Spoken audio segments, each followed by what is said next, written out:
Hello friends, জয় মোহনবাগান। গতকালই তোমরা খবর পেয়েছিলে যে আশিক কুরুনিয়ানকে মোহনবাগান ছেড়ে দিচ্ছে। এবার প্রশ্নটা হচ্ছে, তাহলে মোহনবাগানে আশিক কুরুনিয়ানের ব্যাকআপ কে হবে? তো আশিক কুরুনিয়ানের ব্যাকআপ যদি বাঁচতে হয় সেক্ষেত্রে কিন্তু অনেকগুলো নাম অলরেডি মোহনবাগানে ছিল, অর্থাৎ লিস্টান কুলাসও রয়েছে। এছাড়াও আশিক কুরুনিয়ান কিন্তু লেফট উইং ব্যাক হিসাবেও খেলতে পারেন, তো সেখানে সুভাশিস বোস রয়েছেন। তো সব মিলিয়ে আশিক কুরুনিয়ানের জন্য সেইভাবে যে ব্যাকআপের খুব প্রয়োজন তা কিন্তু নয়। তবে মোহনবাগান যেটা দেখা যাচ্ছে যে মোহনবাগান কিন্তু আশিক কুরুনিয়ানের ব্যাকআপের চেষ্টা করছে, সেটা হচ্ছে আব্দুল রবির সাথে কথা বলেছে। যদিও আব্দুল রবি আশিক কুরুনিয়ানের যে পজিশনে খেলেন সেই পজিশনে একদম যে সেম পজিশনে খেলেন তা কিন্তু নয়। এছাড়াও কিন্তু মোহনবাগান আরও বেশ কিছু প্লেয়ারের দিকে নজর রাখছে, এবং রাফসান রবিনো যে প্লেয়ারটির কথা এতদিন বলা হচ্ছিল, সেই রাফসান রবিনো কিন্তু অ্যাকচুয়ালি লেফট উইংয়েই খেলতে পছন্দ করেন। তো এবার এই আশিক কুরুনিয়ানকে ছেড়ে দেওয়ার পেছনে কি রাফসান রবিনোর আসার একটা সম্ভাবনা তৈরি হচ্ছে? রাফসান রবিনো কি মোহনবাগানে জয়েন করছেন? এটা কিন্তু একটা বড় প্রশ্নচিহ্ন তুলে দিয়েছে। এবং রাফসান রবিনো মোহনবাগানে আসবেন কি আসবেন না, এটা কিন্তু দীর্ঘদিন ধরে একটা টানাপোড়েন চলছে। তো এটা প্রায় 2-2.5 মাস ধরে চলছে, এখনো অবধি বোঝা যাচ্ছে না রাফসান রবিনো আদৌ মোহনবাগানে আসছেন কিনা। মাঝখানে তো খুবই নামটা তার ভেসে উঠেছিল এবং প্রায় সইও করে ফেলেছেন এরকমও শোনা গিয়েছিল, কিন্তু তারপর কিন্তু আবার আস্তে আস্তে সেই নামটা অনেকটাই মিলিয়ে গেছে। তো এই মুহূর্তে দাঁড়িয়ে রাফসান রবিনোর কি কন্ডিশন এখনও অবধি কিন্তু স্পষ্টভাবে জানা যাচ্ছে না। তবে যেটা মনে করা হচ্ছে, এরকম কিন্তু কিছু একটা ইঙ্গিত পাওয়া যাচ্ছে, রাফসান রবিনোকে মোহনবাগান হয়তো নিয়ে আসতে পারে এই আশিক কুরুনিয়ানের বদলি হিসাবে। এবং মোহনবাগানের যদি বাঁদিকে এতগুলো প্লেয়ার হয়ে যাবে, সেই কারণেই কিন্তু আশিক কুরুনিয়ানকে মোহনবাগান ছেড়ে দিয়েছে। এছাড়াও আশিক কুরুনিয়ানকে ছাড়ার পেছনে আরও বেশ কয়েকটা কারণ রয়েছে, তোমরা অলরেডি কালকে শুনেছো। সেটা হচ্ছে আশিক কুরুনিয়ান তিনি কিন্তু একটা বড় অর্থ দাবি করছিলেন, স্যালারি দাবি করছিলেন, সেটা কিন্তু মোহনবাগান দিতে রাজি নয়। কারণ আশিক কুরুনিয়ান বছরের ম্যাক্সিমাম টাইমে কিন্তু চোটাঘাতে জর্জরিত থাকে, এবং একটা মরশুম তিনি পুরো প্রায় চোটাঘাতেই কাটিয়েছেন, তারপরেও মোহনবাগান তাকে কিন্তু রেখে দিয়েছিল। তো এখন হঠাৎ করে আগের মরশুমে যে তিনি সব ম্যাচ খেলেছেন তা কিন্তু নয়, প্রায় 90% ম্যাচ তিনি খেলতেই পারেনি। তো এখন হঠাৎ করে তিনি যদি বলেন তার স্যালারি বাড়াতে, সেক্ষেত্রে মোহনবাগান একটা রাজি নয়, সেই কারণেই মোহনবাগান ছেড়ে দিয়েছে, তেমনটা কিন্তু জানা যাচ্ছে।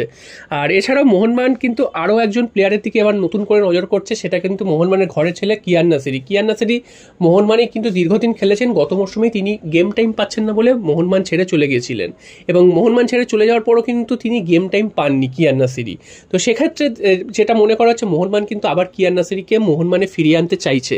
তবে এখানেও একটা বাধা রয়েছে, কিয়ান নাসিরির সাথে একটা কিন্তু দীর্ঘমেয়াদী চুক্তি রয়েছে চেন্নাইয়ের, সেই কারণে কিন্তু কিয়ান নাসিরিকে নিতে গেলে মোহনবাগানকে এখন ট্রান্সফার ফি দিতে হবে। তো মোহনবাগান কিয়ান নাসিরির জন্য ট্রান্সফার ফি দিতে একদমই রাজি নয়।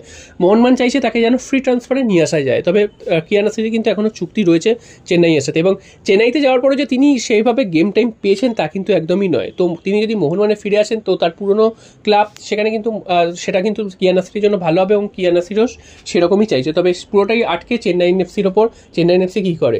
আর এরপর চলে আসি যে আরও দুজন প্লেয়ারের কথা এই মুহূর্তে সব থেকে মোহনবাগানের সাথে লিঙ্ক আপ, সেটা হচ্ছে মেহতাব সিং এবং অভিষেক টেকচাম সিং। তো মেহতাব সিং ও অভিষেক টেকচাম সিং এই দুজনেরই কিন্তু মোহনবাগানে আসার সম্ভাবনা প্রায় প্রবল। মেহতাব সিংয়ের সাথে মোহনবাগানের কথা দীর্ঘদিন ধরে চলছে, এখনও অবধি কিন্তু কোনো রফা সূত্র বেরোয়নি। তবে মুম্বাইকে কিন্তু অনেকটাই রাজি করাতে পেরেছে মোহনবাগান, সেটাই কিন্তু শোনা যাচ্ছে। মুম্বাই প্রথমে 3.5 কোটি টাকা ট্রান্সফার ফি দাবি করছিল, মোহনবাগান সেটা নেগোসিয়েশন করে 2.5 কোটি টাকাতে এনে দাঁড় করিয়েছে। তবে 3.5 কোটি না 2.5 কোটি সেটা পরে বোঝা যাবে। এবং মেহতাব সিংয়েরও নিজেরও আসার ইচ্ছা রয়েছে মোহনবাগান, সেটাই কিন্তু জানা যাচ্ছে। এবং মুম্বাই এখানে মেন খেলাটা খেলছে, তারা চাইছে যতটা দাম বাড়িয়ে মোহনবাগানে বিক্রি করা যায় ততটাই কিন্তু তাদের লাভ। তবে মোহনবাগান কিন্তু 2.5 কোটি টাকার ওপর কিন্তু আর উঠছে না, তারা কিন্তু সেখানেই স্টিক করে রয়েছে। এবং মনে করা হচ্ছে মেহতাব সিংয়ের আশা কিন্তু প্রায় সময়ের অপেক্ষা, মেহতাব সিংয়ের কিন্তু চলে আসবেন তিনি, সেটাই কিন্তু আমরা আশা করছি। এছাড়াও অভিষেক সিংয়েরও কিন্তু আসার সম্ভাবনা এখন বেশি প্রবল হয়ে উঠেছে। মাঝখানে তিনি ইস্টবেঙ্গলের নজরে চলে গেছিলেন, এবং ইস্টবেঙ্গল কিন্তু তাকে নেওয়ার চেষ্টা করছিল। মোহনবাগান সেখানে মেহতাব সিংয়ের উপর বেশি ফোকাস ছিল। তবে এই মুহূর্তে কিন্তু অভিষেককে নেওয়ার জন্য মোহনবাগান সমানভাবে রেসে রয়েছে বললে ভুল হবে। মোহনবাগান কিন্তু ইস্টবেঙ্গলের থেকে এখন অনেকটাই এগিয়ে গেছে। তো মোহনবাগানের সামনে কিন্তু এখন অভিষেক সিংকে নেওয়ারও কিন্তু একটা সুবর্ণ সুযোগ রয়েছে। এবং সেই একই ধরনের সমস্যা যেটা হচ্ছে ট্রান্সফার ফি, অভিষেক সিংকে পাওয়ার ব্যাপারেও পাঞ্জাব কিন্তু একটা বিরাট পরিমাণ ট্রান্সফার ফি দাবি করছে, সেটা কিন্তু মোহনবাগান দিতে একদমই নারাজ।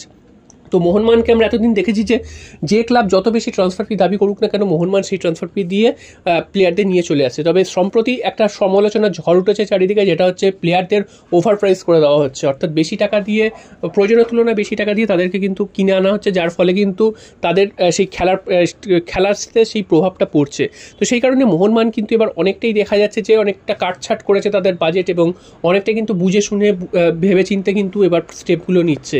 তো সেখানে অতিরিক্ত অর্থ খরচ করতে কিন্তু মোহনবাগান একদমই চাইছে না, এবং সেটাই কিন্তু দেখা যাচ্ছে মেহতাব সিং বা অভিষেক সিংয়ের ক্ষেত্রেও একই জিনিস তারা করছে। এবং অভিষেক সিংকে নেওয়ার জন্য পাঞ্জাব যে একটা বিরাট পরিমাণ দর হেঁকেছে, সেই দরটা কিন্তু মোহনবাগান একদমই দিতে রাজি নয়। তবে অভিষেক সিংকে তারা ছাড়তেও রাজি নয়, অভিষেক সিংকে যেভাবেই হোক মোহনবাগান নিয়ে আসতে চায়। এবং অভিষেক সিংয়েরও কিন্তু মোহনবাগানে আসার সম্ভাবনা প্রায় প্রবল, এবং ইস্ট বেঙ্গল বা যারা রেসে ছিল অভিষেক সিংকে নেওয়ার ব্যাপারে তারা কিন্তু এখন একটু পিছিয়ে গেছে মোহনবাগানের তুলনায়। তো দেখা যাক শেষ পর্যন্ত অভিষেক সিংকে ঘরে তুলতে পারে কিনা। তবে মোহনবাগান যে বড় 2-3টে ট্রান্সফার করতে চলেছে সেটা কিন্তু এই মুহূর্তে বোঝা যাচ্ছে। এবং রাফসান রবিনও তিনি মোহনবাগানে আসেন কিনা এটাও দেখার, কারণ তোমাদের প্রথমেই যে ফ্যাক্টটা বললাম যে লেফট উইংয়ের প্লেয়ার একটা ছেড়ে দিচ্ছে মোহনবাগান, তার মানে কি অভিষেক সিংয়ের আসার সম্ভাবনা তৈরি হচ্ছে? তো সেটাও কিন্তু একটা ব্যাপার, প্রশ্নের বিষয়। তো দেখা যাক শেষ পর্যন্ত কি হয়। আর কি 2-3 দিনের মধ্যে কিন্তু এইসব প্রশ্নের উত্তর কিন্তু আমাদের সামনে চলে আসবে। সমস্তটাই কিন্তু এখনো স্পেকুলেশন বা হতে পারে এরকম একটা ব্যাপার, কারণ মোহনবাগান ম্যানেজমেন্টের তরফ থেকে কিন্তু কোনো খবর সেভাবে লিক হচ্ছে না। তো আমরা কিন্তু সেই দিকেই তাকিয়ে রয়েছি কি হয়, এবং আমরা চাইবো যে মোহনবাগান একটা দারুণ দল গড়ুক। সামনেই এএফসি টুর্নামেন্ট রয়েছে, এছাড়াও ডোমেস্টিক টুর্নামেন্টও রয়েছে, সব মিলিয়ে মোহনবাগান একটা দুর্দান্ত পারফরমেন্স করুক পুরো সিজন জুড়ে, সেটাই আমরা সমর্থক হিসাবে চাইবো। এবং দেখা যাক আমরা কি